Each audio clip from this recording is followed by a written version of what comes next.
Macular degeneration is a disorder that affects the central area of the retina, which is important for seeing fine details. The most common form occurs in people older than 60 years old, and that's why it's usually known as age-related. It causes a central loss of vision called scotoma, as replicated in these photos.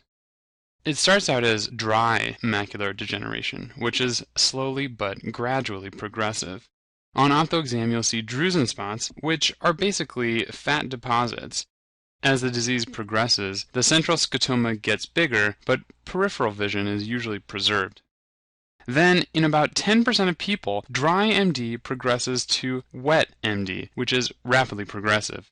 It's caused by neovascularization under the macula.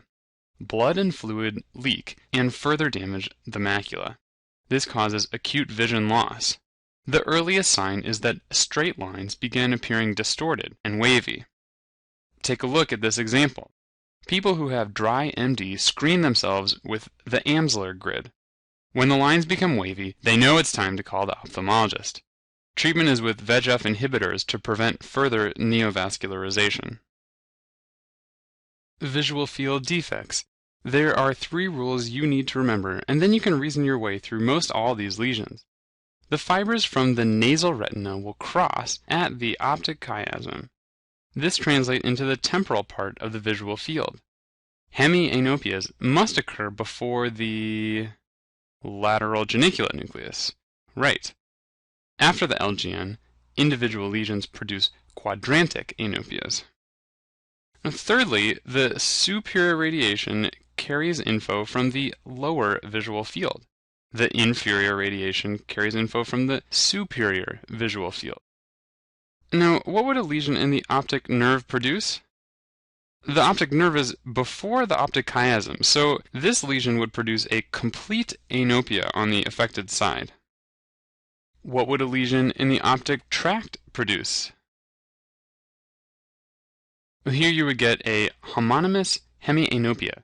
There is a visual field defect on the temporal side of the contralateral eye and the nasal side of the ipsilateral eye. What about a lesion in Meyer's loop? What would this cause? Well, this question requires some two-step thinking. First, is the temporal or nasal side affected? And second, is it the superior or inferior field of vision? If you have a lesion in the right Meyer's loop, then you have impairment of the nasal field of vision of the right eye, the temporal side of the left eye, and it's the superior fields. The medial longitudinal fasciculus is a myelinated tract that allows for horizontal conjugate eye movements. The tract bridges communication between the abducens nucleus and the contralateral oculomotor nucleus. Thus, when the eye looks left or right, one eye AB ducts and the other AD ducts from smooth action of the lateral rectus and the medial rectus. However, when the MLF is injured, there is a medial rectus palsy when attempting to look laterally. The eye can't tolerate seeing double, so nystagmus will form in the eye that is looking outwards.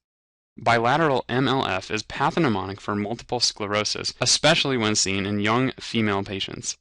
The MLF runs down the medial pons, thus a stroke in that area in older patients can also cause internuclear ophthalmoplegia.